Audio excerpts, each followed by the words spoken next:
नमस्कार, आप देख रहे हैं डेली न्यूज 9 और मैं हूं मनीषा श्रीवास आपके साथ। डालते हैं एक नजर आज की मुख्य खबरों पर।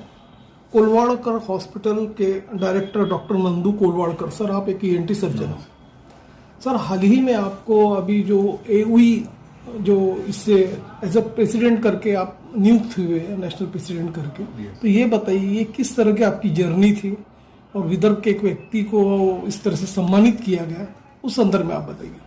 ये एओआई बोले तो ईएनटी से डील करने वाली हमारी राष्ट्रीय संस्था है, जिसको एसोसिएशन ऑफ ओटोलैरिंगोलॉजिस्ट करके कहा जाता है।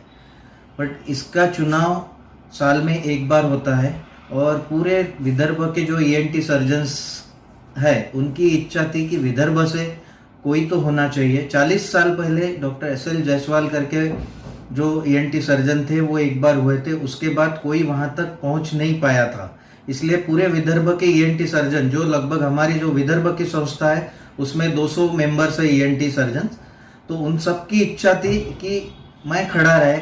इसलिए फिर मैं लास्ट जुलाई में नामांकन पत्र भरा और उसके बाद उसका जर्नी चालू हुआ कि हर इंडिया के हर सिटी में जाके हम लोग कैंपेनिंग करते थे कि हमको चुनाव में वोट दीजिए करके। और उसका वो चुनाव का नतीजा 6 जनवरी को रांची में हुई कॉन्फ्रेंस में आया, जिसमें मेरे को घोषित किया गया कि तुम विजयी हो गए हो। तो उस वजह से पूरे विदर्भ के ईएनटी सर्जन्स ने हर्षोल्लास मनाया कि अपनी मेहनत काम लाई। 40 साल बाद अब नेशनल ईएनटी का कोई तो विदर्भ से प्रेसिडेंट मिला।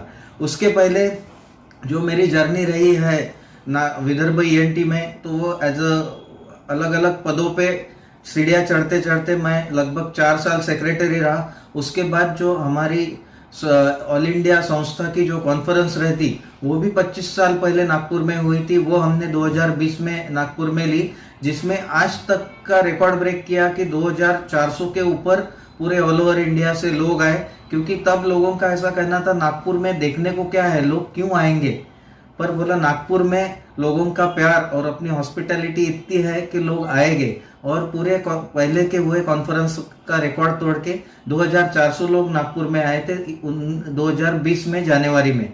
और तभी से विदर्भ के ईएनटी सर्जन्स ने बात करना चालू किया कि अगले बार तू प्रेसिडेंट के लिए खड़ा रहे। नागपुर से कोई हुआ नहीं है आज तक 40 साल में। तो मेरे को लगता है ये मेरी विजय तो है ही, बट पूरे विदर्भ के ईएनटी सर्जन्स ने जो हेल्प किया उसके वजह से ही विजय है। सर, आप हमारे दर्शकों को ये भी बताइए कि जिस तरह से एक यंग और वाइब्रेंट ईएनटी सर्जन का जो चुनाव हुआ और एज ए प्रेसिडेंट करके आप नियुक्त हुए, तो किस तरह के आपके आगे के अचीवमेंट्स रहने वाले हैं और ऐसा क्या आप लोगों का एक ठोस कार्य रहेगा जिसके जरिए और बेनिफिशियल रहेगा विदर्भ में? बराबर है। जो हमारी नेशनल की पूरे राष्ट्रीय कार्यकारिणी है उसमें भी पूरे यंग लोग हैं। क्योंकि क्या होता था पहले कि उम्र के 60 साल 70 साल हुए तब वो झील जो रहता है काम करने का कि मेरे को करके कुछ दिखाना है, वो रहता नहीं है। और एक निमित्त मात्र पोस्ट करके प्रेसिडेंट बनना नहीं था मुझे, इसलिए फिर उम्र के जल्दी इसमें हम लोगों ने ये किया कि जब तक मैं हाथ पैर चल रहे और जब मैं एक्टिव प्रैक्टिस में हूँ, जब तक मेरा लोगों के साथ मिलना उठना चालू है, तब तक ये प्रेसिडेंटशिप में मैं कुछ अच्छा कार्य कर सकता हूँ। तो ये प्रेसिडेंटशिप का मेरा कार्यकाल अगले साल जनवरी में चालू होगा। पर तब तक आपको मालूम भी रहेगा कि हमारे जो ईएनटी के कान नाक गले के कैंप चलते हैं फ्री में, वो चालू रहेंगे ऑल ओवर इंडिया। बट आपने ये भी नोटिस किया रहेगा कि जिस प्रकार मोतिया बिंदु के कैंप हर गांव में होते हैं, उस प्रकार आपने देखा है क्या कभी बहरेपन के कैंप होते हुए? कभी नहीं होते, क्योंकि इसमें खर्चा ज्यादा आता है और इसमें टाइम ज्यादा लगता है। तो मेरी सरकार से यही अनुरोध रहेगा कि ज्यादा से ज्यादा बहरेपन के ऊपर ध्यान दे, ताकि बहरापन भी अंधेपन जितना ही कठिन है। क्योंकि एक बहरा हो गया तो वो समाज से दूर जाता है, समाज से दूर हो गया तो घर में बैठा रहता है और डिप्रेशन में जाता है और घर वालों से भी दूर जाता है। तो वो अगर बहरापन अपन जल्दी आइडेंटिफाई करे तो ऑपरेशन द्वारा या मशीन द्वारा कुछ अपन कर सकते हैं। वैसा ही दूसरा मेरा कार्य ये रहेगा कि जैसे नवजात जो बहरापन रहता है, जो अभी हमारे पास जो आते हैं उम्र के 7 साल 8 साल के बाद, वो बच्चे को लेके आते हैं कि डॉक्टर साहब ये जन्म से सुनता नहीं है, इसका कुछ करो। बट इतने साल से हम लोग सभी लोगों के पास जाके यही बोल रहे हैं कि जल्दी से अगर आए, आप 5 साल के अंदर आए तो कुछ कॉक्लियर इम्प्लांट करके जो ऑपरेशन है वो करके हम इसका नॉर्मल हियरिंग ला सकते हैं। बट वो आइडेंटिफाई कब होगा? अगर जल्दी से जल्दी आइडेंटिफाई हुआ कि ये सुनता नहीं है तब अपन कुछ कर सकते हैं, क्योंकि सरकार भी इसमें अच्छी खासी मदद कर रही है। फ्री कॉक्लियर इम्प्लांट की सरकार की व्यवस्था है और उसका लाभ लाभार्थी को जल्दी से जल्दी मिले, ये मेरी कार्य प्रणाली रहेगी। पर उसके लिए पता करने के लिए जो पूरे वर्ल्ड में होता है, एक प्रोग्राम रहता है न्यूनेटल हियरिंग स्क्रीनिंग प्रोग्राम, यानी अपना बच्चा उम्र के 1 दिन का है तब अपन पता कर सकते हैं कि ये सुनता है कि नहीं है। ये जैसे बाकी अपने से छोटे देश है, बांग्लादेश वगैरह, वहां पे भी कंपलसरी है कि जैसे बच्चा पैदा हुआ वो टेस्ट उस दिन कर लिया और इसके लिए कोई विशेष ट्रेनिंग नहीं लगता है। एक सिस्टर, एक पैरामेडिकल भी ये टेस्ट कर सकता है। और जैसे अपने कंट्री में देखेंगे अपन कि अपन बच्चा पैदा होएगा तो अपन जन्म पत्रिका बनाते हैं, उसके लिए 1000-2000 रुपए पंडित को देते हैं।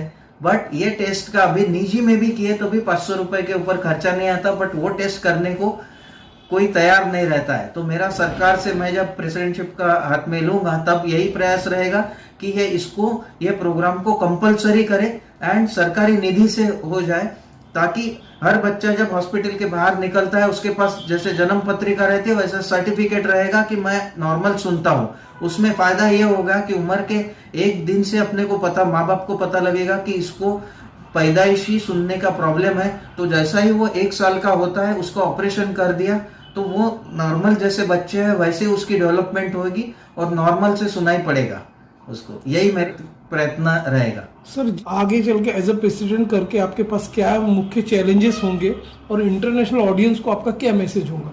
मेरा यही रहेगा, पहले तो अपने यहाँ सरकारी मशीनरी अच्छी है। जैसे आपको बताया मैंने, कॉक्लियर इम्प्लांट प्रोग्राम सरकारी चैनल द्वारा है, पर वो लोगों तक कितना पहुंचे ये मेरी प्रयत्न रहेगा कि वो मैक्सिमम जो लाभार्थी है वो उनके तरफ पहुंचे जो पैसा नहीं कर सकते। क्योंकि होता ऐसा है कि वो बेचारे गरीब को लगता है इसमें 5-7 लाख रुपए लगते हैं, ये तो मैं कहाँ से लाऊंगा। बट इसमें सरकारी योजना इतनी अच्छी है। इनफैक्ट सरकारी के साथ साथ जैसे टाटा ट्रस्ट हो गया, बाकी जो ट्रस्ट हो गए, इनके भी सहायता मिलती है। तो मेरा ये प्रयत्न ये रहेगा कि मैक्सिमम लोग ये योजना का आधार ले और जल्दी से जल्दी हियरिंग लॉस आइडेंटिफाई करें। वैसे ही जो लेट ऑनसेट हियरिंग लॉस बोलते हैं, जो अपने कार्य प्रणाली के वजह से होता है, जैसे आवाज का प्रदूषण, उसके वजह से भी ब्लड प्रेशर और हियरिंग लॉस होता है, तो वो कैसे टाल सके अपन, उसके प्रति मेरे को आगे में प्रयत्न करने का है। मोबाइल सिंड्रोम भी चालू हो गया है, कंट्रीज मोबाइल लगाते, हियरिंग एड लगाते, तो उसका इफेक्ट उनके श्रवण पे कितना गिरता है और उन्हें किस तरह का अवेयरनेस रखना चाहिए उस बारे में। ये पॉल्यूशन का आपने अच्छा मुद्दा उठाया। ये कोरोना की वजह से एक तो हो गया कि सब लोग मास्क लगाना चालू हो गए, पर जैसे ही कोरोना का थोड़ा डर चला जाता है सब लोग मास्क उतार के रख देते हैं, तो वो अच्छी बात नहीं। इससे मास्क लगाने के 2 फायदे होंगे। ये तो हवा में जो पॉल्यूशन होता है इससे भी बचता होता है अपने को, प्लस कोरोना का संकट भी दूर रहता है। तो मास्क और 2 गज की दूरी ये तो फॉलो करना ही है। इसके अलावा जो मोबाइल का ज्यादा प्रयोग हो रहा है, तो वो अभी इंटरनेशनली पूरा प्रूवन नहीं है कि मोबाइल से ही ये हियरिंग लॉस होता है। बट जितने प्रिलिमिनरी स्टडीज आए हैं वो बताते हैं कि ज्यादा मोबाइल के यूज से, ज्यादा ध्वनि प्रदूषण से और ज्यादा डीजे के सामने रहने से और काफी दिन तक रहने से ये हियरिंग लॉस होता है। तो मैं अनुरोध करूंगा, इंस्टेड ऑफ मोबाइल पूरा टाइम कान को लगाने से पहले उसको स्पीकर फोन पे यूज कीजिए, तो थोड़ा ध्वनि का प्रदूषण कम होगा और कान के ऊपर जो नसों पे उसका प्रमाण हो रहा है वो कम होगा। विदर्भ में आप एक गौरव हो, विदर्भ का सम्मान आपने बढ़ाया, एज अ प्रेसिडेंटशिप आपको जो मिली हुई है, आगे चल के आप यहाँ के विदर्भवादियों को किस तरह का एक मैसेज दोगे? जैसे मेरे को विदर्भ का सम्मान तो है ही है, क्योंकि मैं उनका एक फेस हूँ। ये विदर्भ के जितने ईएनटी सर्जन से उनकी इच्छा थी कि मैं आगे बढ़ूं। तो मैं ये बताना चाहता हूँ कि जैसे मैं आगे बढ़ा तुम्हारे सहायता की वजह से, वैसे ही बाकी ईएनटी सर्जन जो है ये अपने विदर्भ से निकल के पूरे ऑल ओवर इंडिया में जाए, क्योंकि विदर्भ में जो काम होता है, जो बाकी ऑल ओवर इंडिया या वर्ल्ड में जो काम होता है उससे कम नहीं होता है। तो ये गए 5-7 साल में हम लोग बाहर जाना चालू किए तो समझने लग गया कि अपना काम इनसे कई गुना ज्यादा है और बाकी जगह से, जैसे मेट्रो सिटी है, वहां से कई अधिक सस्ते में ये यहाँ पे नागपुर में काम होता है। तो मेरे जूनियर लोगों को या कलीग्स को यही कहना रहेगा कि महीने में एक 5 दिन निकाल के बाहर जाके ट्रेनिंग दो लोगों को, बाहर के जो अपने जो जहाँ फैसिलिटीज नहीं है वहां जाके वो विस्थापित करें, कि ताकि वहां का जो ईएनटी सर्जन है वो भी आप जो सर्जरी कर रहे हैं वो करना चालू करे। जैसा ज्ञान बांटने से ज्ञान बढ़ता है, वैसे तुम अभी अपने यहाँ से छोटे गांव में जाके ज्ञान बांटोगे, वैसा ही आपको यहाँ आपके बड़े गांव मेट्रो में जाके अपना खुद का ज्ञान बढ़ाना है। तो इससे क्या है, खुद का भी प्रोग्रेस होगा और पूरे विदर्भ रीजन का भी प्रोग्रेस होगा। यही मेरा प्रयत्न रहेगी कि प्रेसिडेंट होने के बाद कि चालना दूं मैं सबको। ऐसी ताज़ा खबरों की अपडेट के लिए आप देखते रहिए डेली न्यूज़ 9 और हमारे चैनल को लाइक करें, ज़्यादा से ज़्यादा शेयर करें और सब्सक्राइब करें।